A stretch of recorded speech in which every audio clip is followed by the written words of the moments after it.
J'ai découvert assez récemment que je faisais partie de la famille d'âmes des guerriers guérisseurs. Donc il y a une douzaine de familles d'âmes.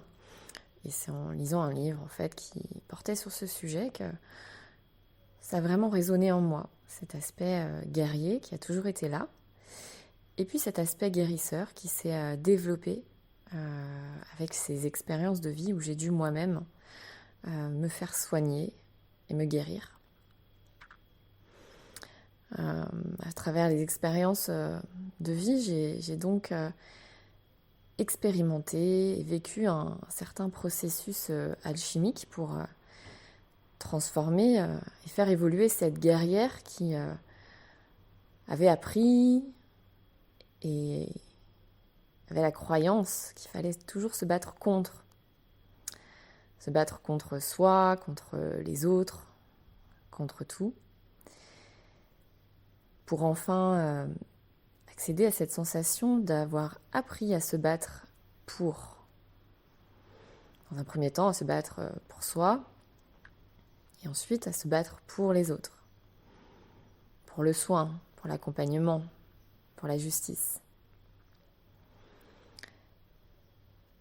J'ai la sensation qu'on est assez nombreux à être des guerriers, des guerrières, une âme combattante. Que certains d'entre nous, dont je fais partie, ont ces valeurs, j'allais dire brûlantes, non pas en opposition à d'autres valeurs qui seraient moins valeureuses, mais des valeurs brûlantes, des valeurs de feu, des valeurs guerrières peut-être, mais guerrières d'amour.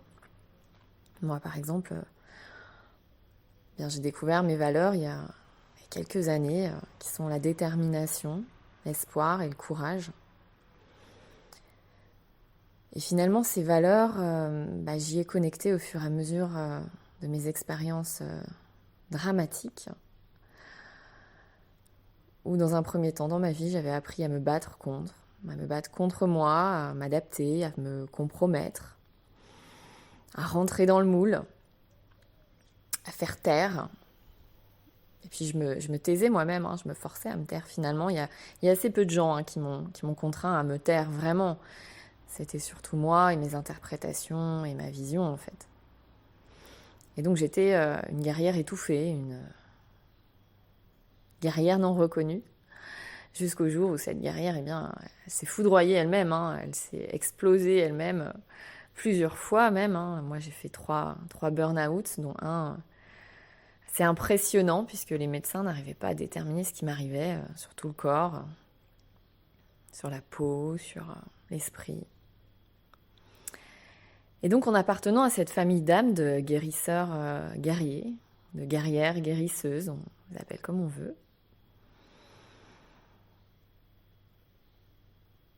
eh bien c'est de reconnecter en fait à cette sensation, déjà qu'on n'est pas seul. Parce que souvent c'est la solitude qui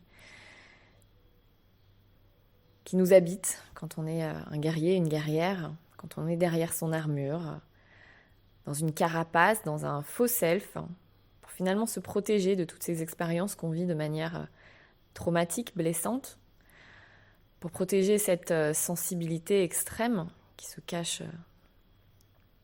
au fond de nous, dont on a honte, dont on a peur.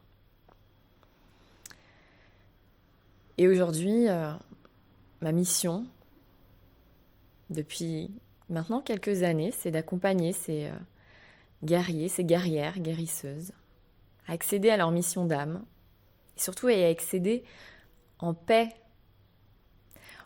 et en sérénité, avec une vision plus claire de ce pourquoi on doit s'engager.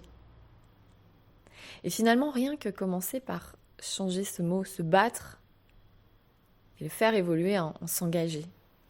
S'engager en se connectant à nos valeurs, à ce qui est important pour nous, à ce qui nous tient à cœur, à ce qui nous relie au monde, à ce qui fait qu'on est vraiment plus seul, à ce qui fait qu'on connecte à nos énergies, à nos forces. cette force de sérénité et non plus cette force de combat, cette force musculaire, cette force de caractère, cette force de feu.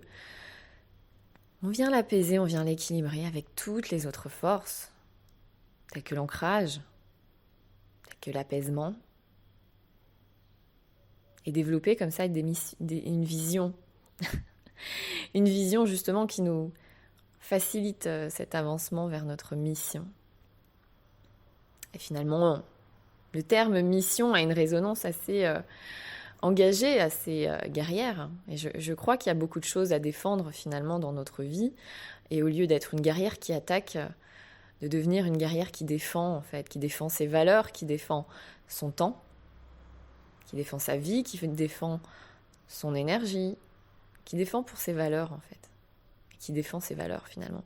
Et qui cesse le sacrifice. Il n'y a plus de sacrifice. Il y a juste des décisions qu'on prend.